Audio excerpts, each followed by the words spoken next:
Nauzubillahi minasyaitonir rajim. Bismillahirrahmanirrahim. Alhamdulillahi rabbil alamin. Allahumma salli ala sayyidina Muhammadin al-fatih lima ukhliqa wal khatim lima sabaqa nasiril haq bil haq wal hadi ila siratikal mustaqim wa ala alihi wa sahbihi haqqa qadrihi wa miqdarihil azim. Asyhadu an la ilaha illallah wahdahu la syarika lah wa asyhadu anna Muhammadan abduhu wa rasuluhu la nabiyya ba'da. Qalu subhanaka la ilma lana illa ma 'allamtana innaka antal alimul hakim. Rabbi ishrah li sadri wa yassir li amri wahlul 'uqdatam min lisani yafqahul qawli. Rabbi yassir wa la tu'assir bitammim bil khair. Ya Fattah ya Alim iftah qulubana babakal ya karim. Qala musannif rahimahullah ta'ala wa ada manafa'ana bihi fid dharaini wa la hawla wa la quwata illa billahil aliyyil azim. Wa la hawla wa la quwata illa billahil aliyyil azim. Wa la hawla wa la quwata illa billahil aliyyil azim.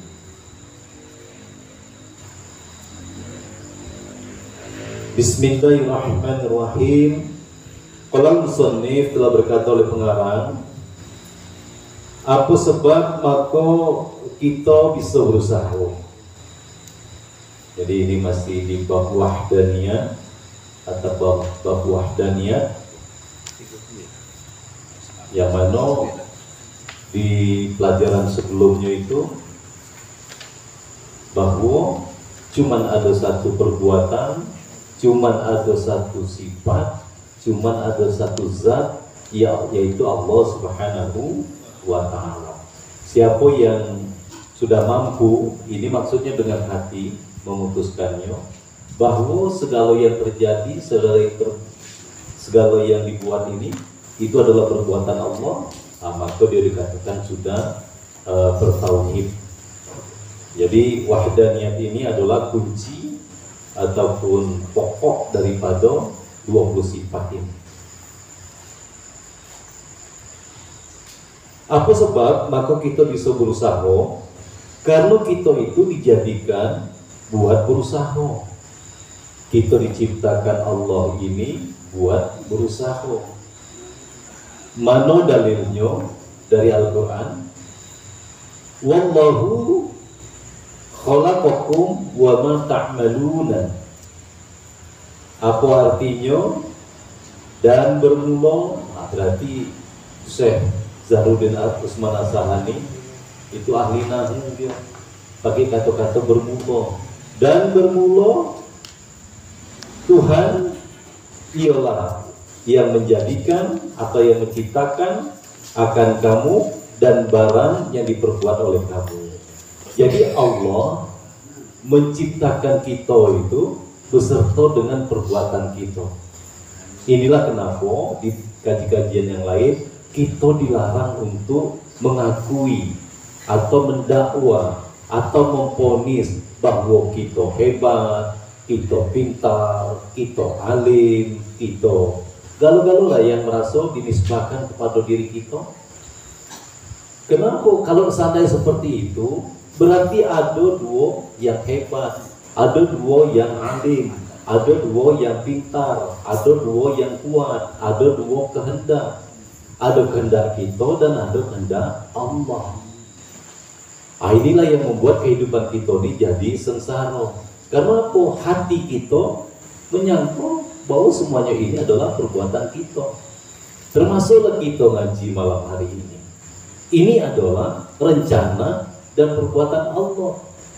Apa-apa yang kita lakukan pada hari ini tidak pernah terlepas daripada kudrat, iradat Allah Subhanahu wa ta'ala.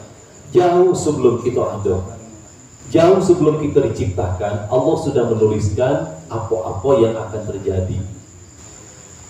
Allah sudah tuliskan tentang rezeki kita, tentang kehidupan kita, umur kita, bahwa tanggal sekian kakek ngaji, tanggal sekian kakek sakit, tanggal sekian dapat rezeki, tanggal sekian sudah ditetapkan Allah galau.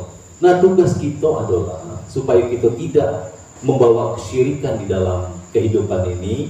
Jangan pernah kita akui apapun itu adalah datang dari kekuatan kita. Kenapa? Nanti batal pengakuan-pengakuan kita itu. Kita mengatakan la haula wala quwata illa billahil aliyyil azim.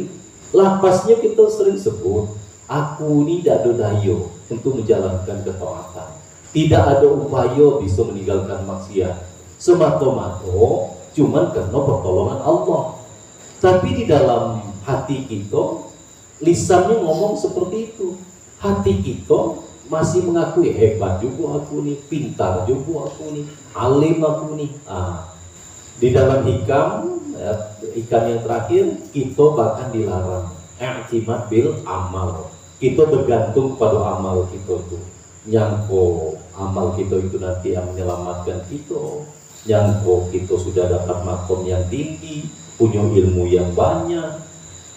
Ini tugas kita cuma membuang di sini dengan hati, maksudnya jangan pernah kita dakwah, jangan kita akui itu adalah perbuatan daripada kita. Mana dalilnya? Wallahu khalaqakum wa ma ta'maluna. Dan bermula Allah itu telah menciptakan akan kamu sekalian dan wa ma ta'maluna, dan apa-apa yang kamu kerjakan, apa-apa yang kamu perbuat. Nah, di sini timbul pemikiran, logika kita, berarti bagaimana dengan terjadinya peperangan, terjadinya pembunuhan, terjadinya pencurian, terjadinya kezoliman. Apakah ini perbuatan Allah juga? Terjadi berbagai macam kemungkaran, apakah ini perbuatan Allah juga? Hakikatnya iya, itu adalah perbuatan Allah, karena tidak mungkin ada perbuatan yang lain. Berarti kalau gitu Allah suka dengan perbuatan yang jahat-jahat itu, yang buruk-buruk itu. Maha suci Tuhan daripada berbuat zolim. Tetapi bagi orang yang dikehendaki Allah memang jatahnya nanti di akhirat itu sesat, maka di dunia ini pun sudah disesatkannya. Ini alamat tanda dimudahkan Tuhan dia untuk melakukan kejahatan-kejahatan. Tidak artinya merajalela betul di muka bumi ini. Ini alamat tanda besok mau disesatkan oleh Allah Subhanahu wa taala. Pun juga sebaliknya, tanda-tanda seseorang itu akan diselamatkan oleh Tuhan dijadikannya dia semangat di dalam menjalankan perintahnya, menjalankan ibadah, meninggalkan apa yang dilarang, kemudian menjalankan ketaatan, dimudahkannya, digampangkannya. Ini tanda bahwa Tuhan akan menjadikan seseorang itu selamat di akhirat nanti. Siapa orang yuridullahu bihi khairan, dikendaki dengannya orang itu akan suatu kebaikan, yufaqihu fiddin, maka akan diberikannya kepahaman di dalam bidang agama. Ini tanda-tandanya. Jadi kalau seandainya dijauhkan dari agama, dihindarkan dari agama, ini tanda-tanda alamat Tuhan ingin mencelakakannya di akhirat nanti.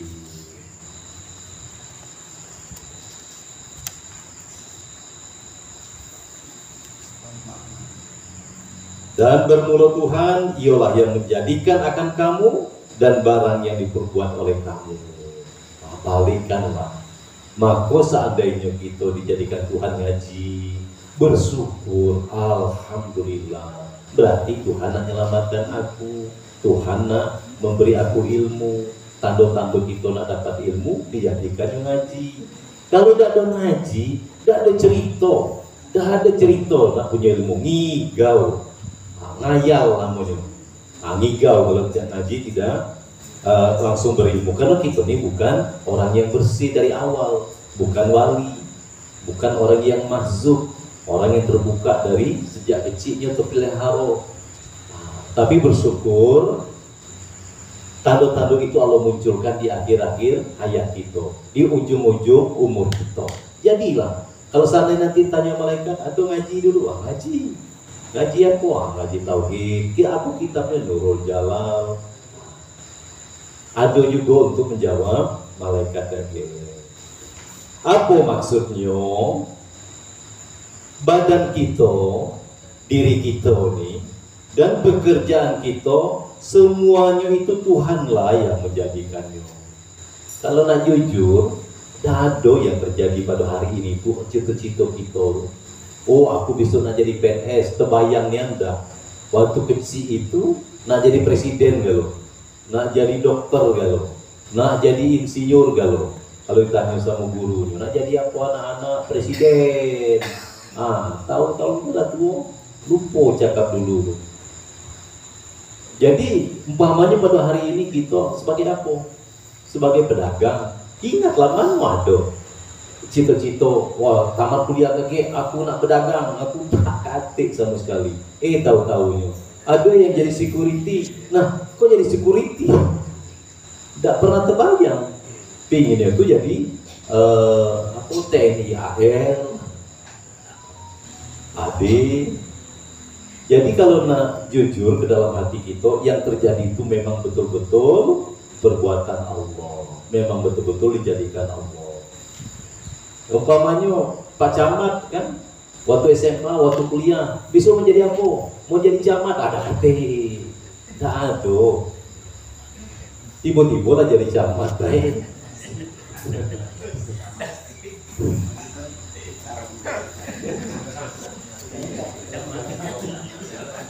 Ya kayak saya lah kan, kalau saya waktu kuliah lah yang paling dekat waktu belajar kita tuh ditanya mau jadi apa besok?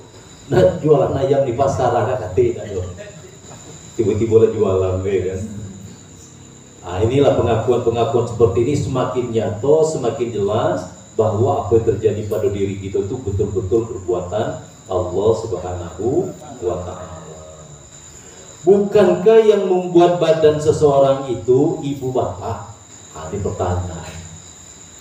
Kan kita nih yang melahirkan ibu atas kerjasama yang baik dengan bapak, bukan sekali-kali dan tidak sekali-kali. Mana keterangannya?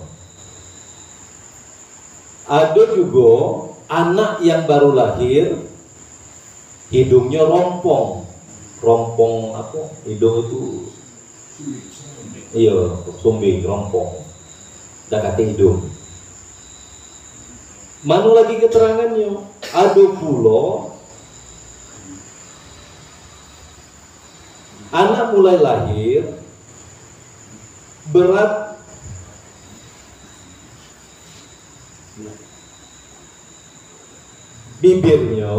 bibir atasnya terbelah. Ini kita nak lihat apakah memang ini ciptaan dari ibu bapak kita nih. Nah, ini ada bayi yang lahir hidungnya rompong, bapak kita dah pingin dah hidung kita rompong. Ada yang lahir sumbing, nah kok kayak gini. Nah, bapak yang ngapunya heran juga ngapu jadi kayak gini. Bapak yang katanya membuat itu, nah juga heran, kok jadi sumbing kayak gini. Mana lagi keterangannya? Ada macam-macam rupa yang tidak diingini atau disukoi oleh ibu bapaknya. Nah, inilah tanda bahwa kita bukan ciptaan ibu bapak kita. Mencuri, menyamun, itu usaha juga atau bukan?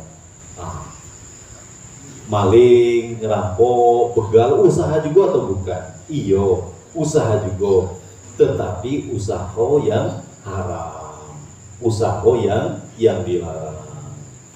Tuhan juga kah yang menjadikan usaha haram itu? Nah, ini dia. Segala berbagai macam kejahatan. Ya, apakah Tuhan juga yang jadikan? Iya, dijadikan oleh Tuhan dengan kekuasaannya. Si penjahat, orang yang melakukan pencurian, orang yang jual narkoba dan berbagai macam itu, si penjahat itu berdosa atau tidak? Iya berdosa. Berdosa kalau melakukan kesalahan itu. Dimurkoi Tuhan ataukah tidak? Ya jelas dimurkoi. Jelas dibenci oleh Allah Subhanahu wa Ta'ala. Karena apa dimurkoi Tuhan? Padahal Tuhan yang jadikannya. Ngapa perlu Tuhan nak marah? Padahal Tuhan yang menjadikannya. Nah, ini yang jawaban kemarin. La yus'alu amma yaf'alu. Jangan ditanya.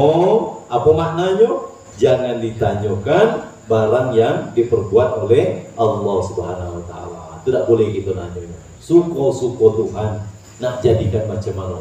Nak jadikannya kecil, nak jadikannya besar, nak jadikannya pendek, panjang, hitam, putih. Jangan ditanya. Terima baik dengan penuh lapang dada. Apa maksudnya? Tuhan tidak boleh didakwa, Tuhan tidak boleh ditanya tentang apa-apa saja yang diperbuat oleh Tuhan. Karena apakah Tuhan tidak boleh didakwa, tidak boleh ditanya? Karena tidak ada sesuatu yang berkuasa kepada Tuhan. Kalau ada orang yang bisa bertanya atau mempertanyakan, berarti Tuhan itu lemah. Tuhan itu akan tergagah, terpaksa. Ngapa perlu Tuhan kau jadikan seperti ini? Nah, itu jadi tergagah dia. Tidak ada yang bisa untuk memaksa Tuhan. Bersalahkah Tuhan atau tidak? Bersalahkah Tuhan atau tidak? Murka kepada penjahat-penjahat yang dijadikannya. Tuhan tidak bersalah sekali-kali. Makanya adab bagi orang yang berbuat salah itu adalah mengakui kesalahan itu atas karena kekilafan dia. Ini adab. Kalau hakikatnya jelas Allah yang menjadikan. Adabnya atau cara menghadapi ketika kita berdosa, ketika kita khilaf, kita salah adalah dengan mengakui itu adalah kesalahan kita. Aduh Tuhan, aku minta ampun Tuhan, ini karena kelemahan aku, kebodohan aku, kejahilan aku, kealpaan aku, lupa aku Tuhan. Kita mesti harus beradab kepada Allah Subhanahu wa Ta'ala ketika dijadikan salah. Apa ini kita nih yang payahnya tidak pernah merasa salah. Ini bahaya. Tidak pernah merasa salah, itulah kesalahan yang paling besar. Tidak merasa punya dosa, itulah dosa yang paling besar. Kalau seandainya kita nak nengok mana dosa kita hari ini, mulai dari buka mata tadi, pagi, subuh tadi, mulai dari celah mata, berapa menit, berapa detik kita ingat Tuhan. Kalau para nabi, para rasul, sedetik belupa kepada Tuhan, itu penuh dosanya langit dan bumi. Itu untuk para nabi dan rasul. Artinya apa? Para nabi dan rasul tidak pernah lepas daripada mengingat Allah Subhanahu wa Ta'ala di dalam setiap waktunya, di dalam naik turun nafasnya. Ingat, 124.000 kali denyut nadi kita naik turun, berapa kali kita ingat Tuhan? Cukup kita ingat. Itulah dosa kita. Jangankan di waktu-waktu senggang kita nak makan belupo juga sama Tuhan. Lah 2 suap, 3 suap lah kenyang baru ingat lah baca bismillah aku belum tadi ini. Lah baca bismillah aku belum. Itu menghadapi nikmat Allah. Lagi lupa. Apa lagi nak mikir kesehatan kita, mata masih nampak, tenaga masih kuat, otak masih normal. Tidak pernah kita syukuri. Tidak mensyukuri nikmat, itulah dosa gitu. Dikasihkan kesusahan, dikasihkan masalah, tidak bersabar, itulah dosa gitu. Tidak sabar di dalam menghadapi ujian Allah, itu dosa gitu.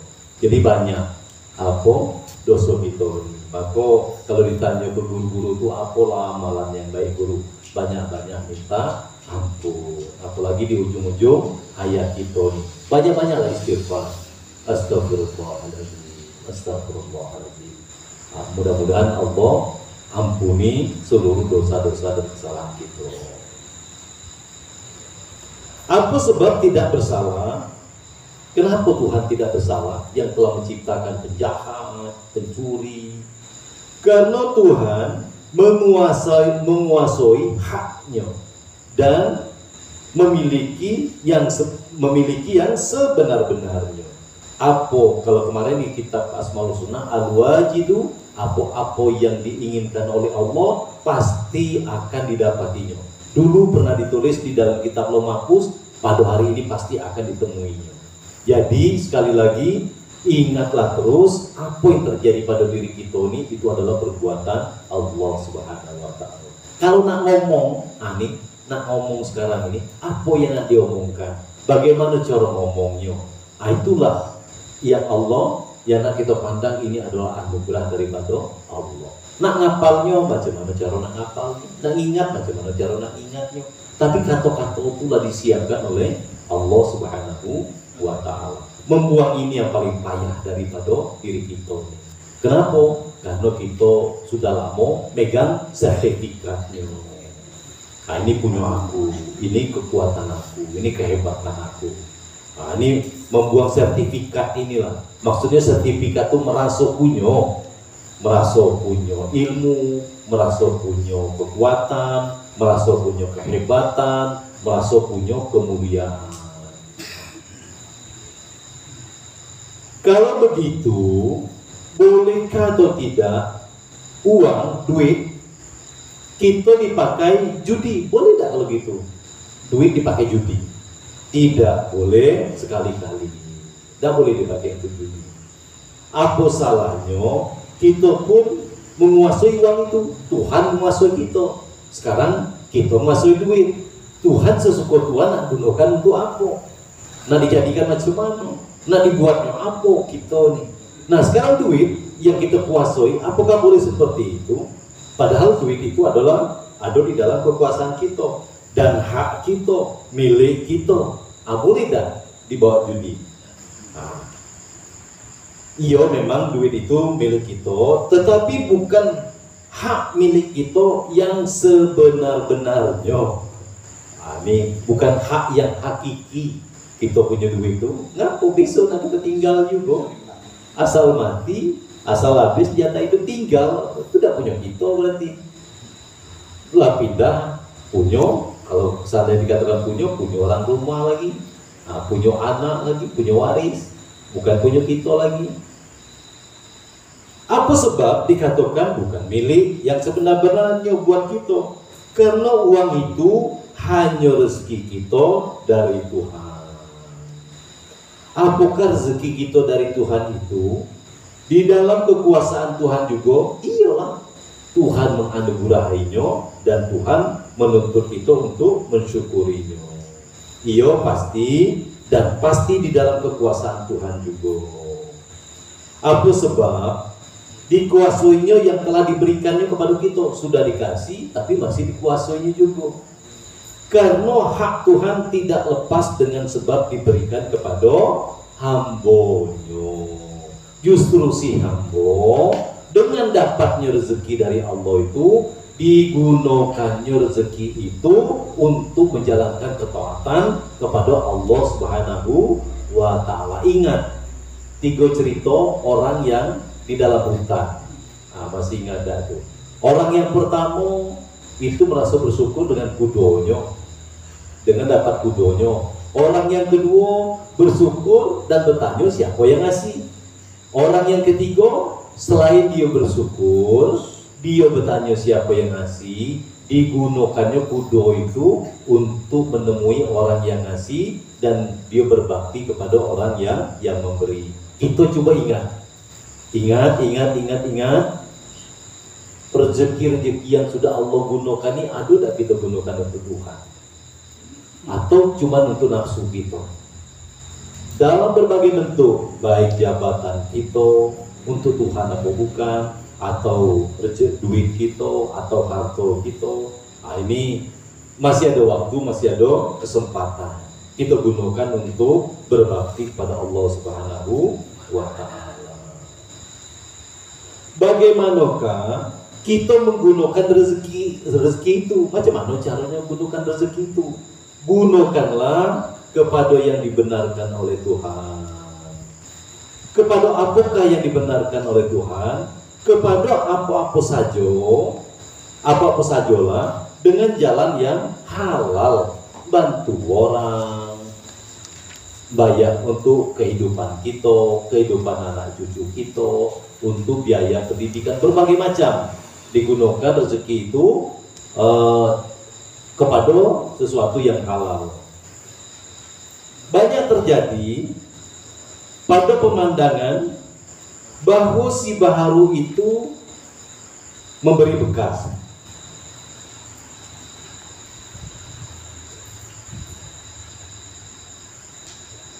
Jadi ini kalau pandangan dengan mata kepala bahwa kita ini bisa memberi bekas. Maksudnya memberi bekas itu kalau kita bekerja kita dapat duit, kalau kita berobat maka sembuh. Itu yang dikatakan memberi bekas. Tidak ada sekali-kali si baharu bisa memberi bekas. Jadi berobat itu tidak menyembuhkan, kemudian bekerja tidak mendatangkan uang. Bisa dia bekerja mendatangkan utang, bukan duit. Dia sudah ada modal awalnya, di bawah punya usaha, malah timbul utang. Ini berarti kerja tidak mendatangkan duit, malah datangkan utang. Kenapa banyak orang yang mati dengan sakit keras? Kenapa orang banyak mati dengan sakit keras? Apa jawabannya? Tidak ada orang yang mati dengan sakit keras. Ini jawabannya. Jangan sampai kita mandang sakit kerasnya itu yang membuat dia mati. Dengan apa adanya? Dengan apa matinya? Dimatikan Tuhan dengan kekuasaan dan kehendaknya. Ini kita nak mandang-mandang nih, supaya hati kita nih jangan kilir mudik. Bukan karena ditumbur mobilnya, bukan karena jatuh pesawatnya, bukan karena tembaknya, bukan karena harus putus di wahdaniyat ini harus putus. Jangan sampai hati kita kilir mudik. Tapi kenyataannya asal ditumbur mobil mati. Kemudian kalau seandainya jatuh dari pesawat mati. Kalau seandainya, ini sebenarnya agar kita logika akal kita ini bisa menerimanya, bisa melihatnya. Tetapi pada hakikatnya yang mematikan Allah Subhanahu wa Ta'ala. Kalau seandainya dibakar terbakar, Nabi Ibrahim kedinginan masuk api. Manusia tuh masuk api kedinginan. Inilah kalau seandainya Allah mau menunjukkan bukti-bukti.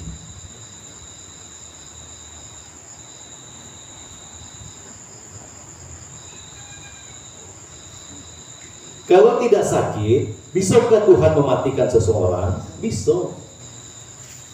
Tidak pakai sakit. Bisa Tuhan Maha Kuasa berbuat dengan sekehendaknya. Adakah orang yang sakit keras tidak mati? Banyak, ada. Bahkan dokter yang ngobati orang yang sakit keras itu lah dulu belum mati. Dia belum juga mati. Inilah membuktikan bukan matinya itu yang, bukan sakit kerasnya itu menyebabkan mati. Adakah orang yang tidak sakit jadi mati? Ada juga. Apa sebab maka terjadi yang demikian itu? Ngapa kayak gitu? Karena dijadikan oleh Tuhan yang Maha Kuasa. Kalau si baharu, yang dikatakan baharu ini selain Allah Subhanahu wa Ta'ala, tidak memberi bekas karena apa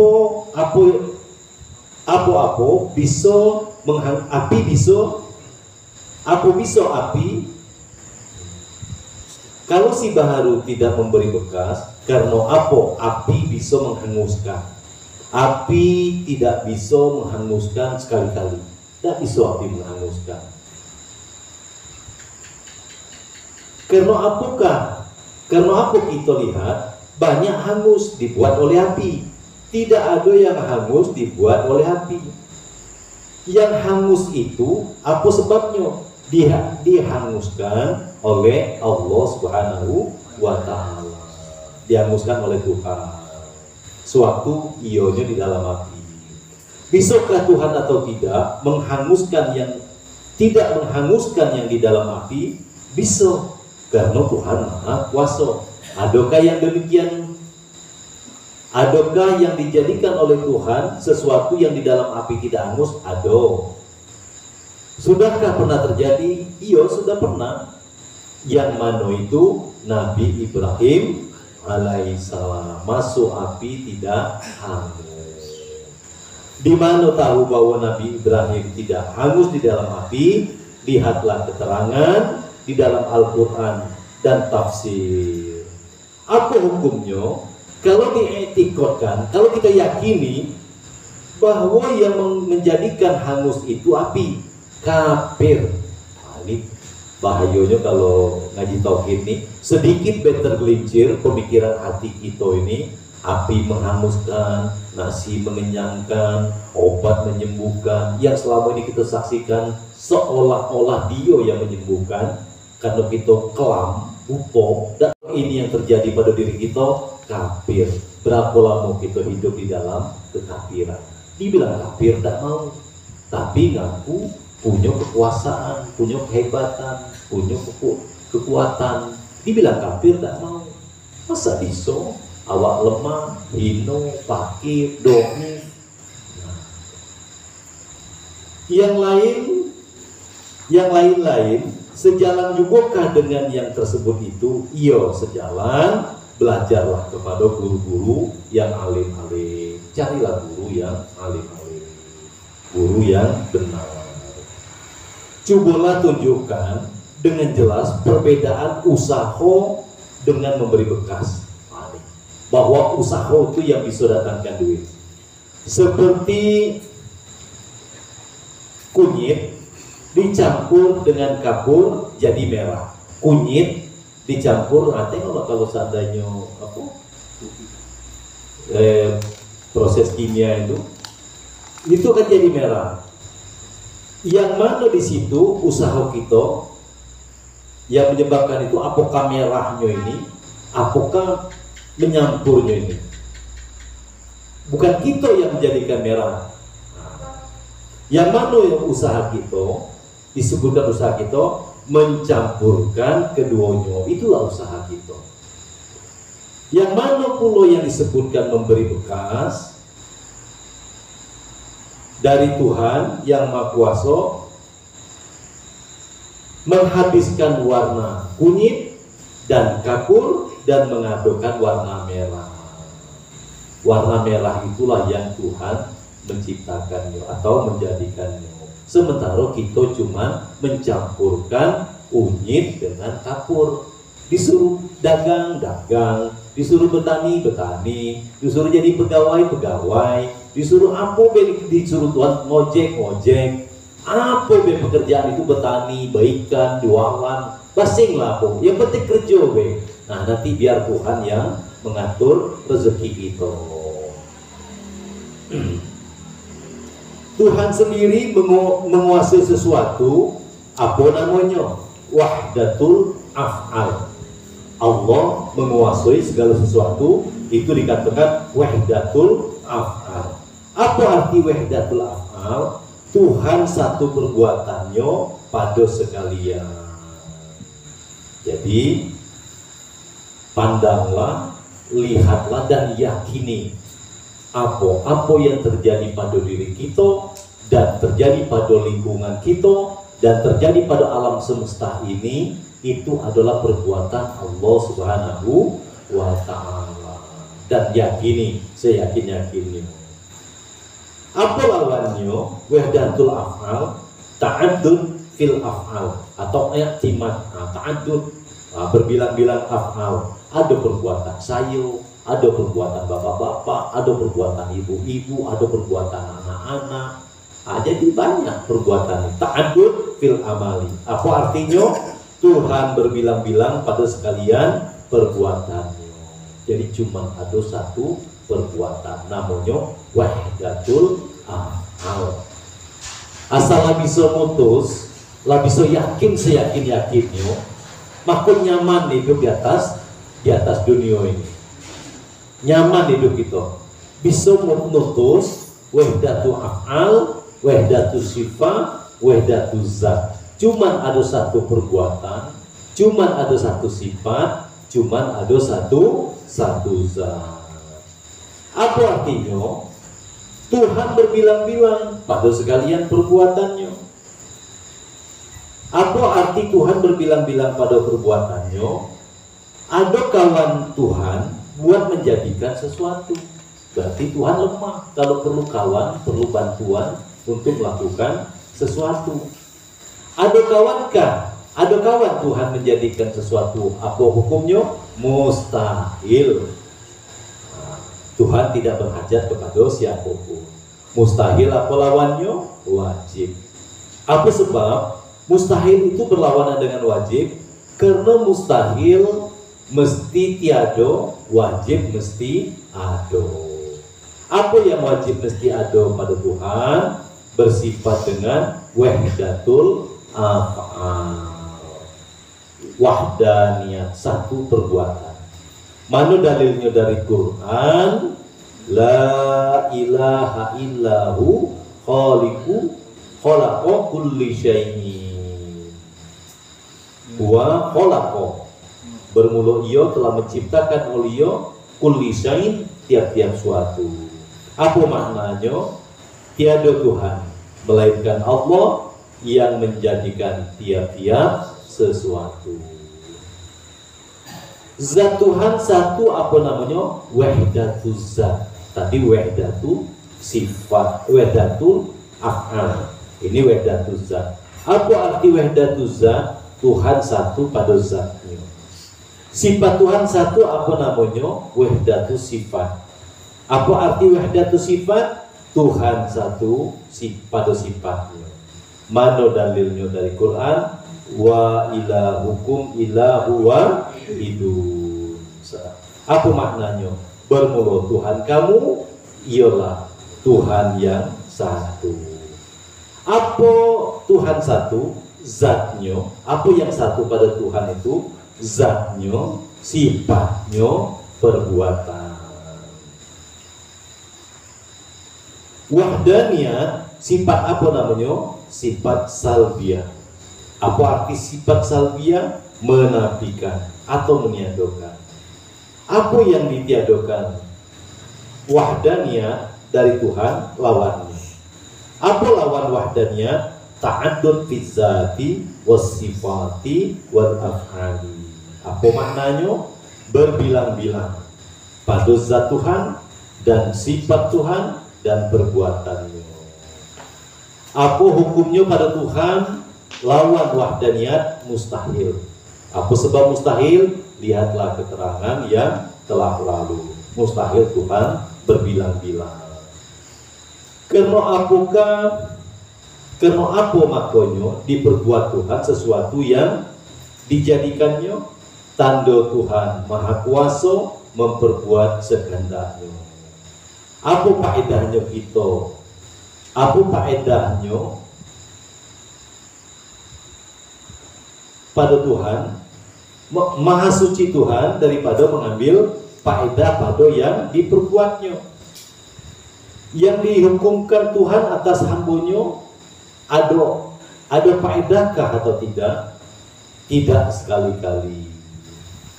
Yang dihukumkan Tuhan atas hambanya ada faedahnya kah pada Tuhan? Tidak ada sekali-kali.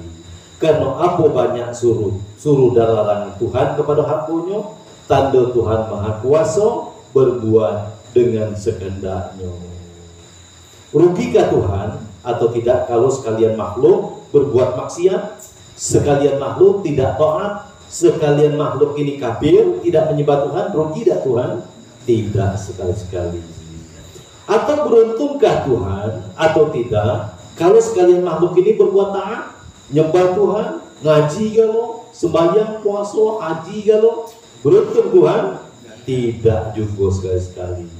Apa sebab tidak rugi dan tidak beruntung?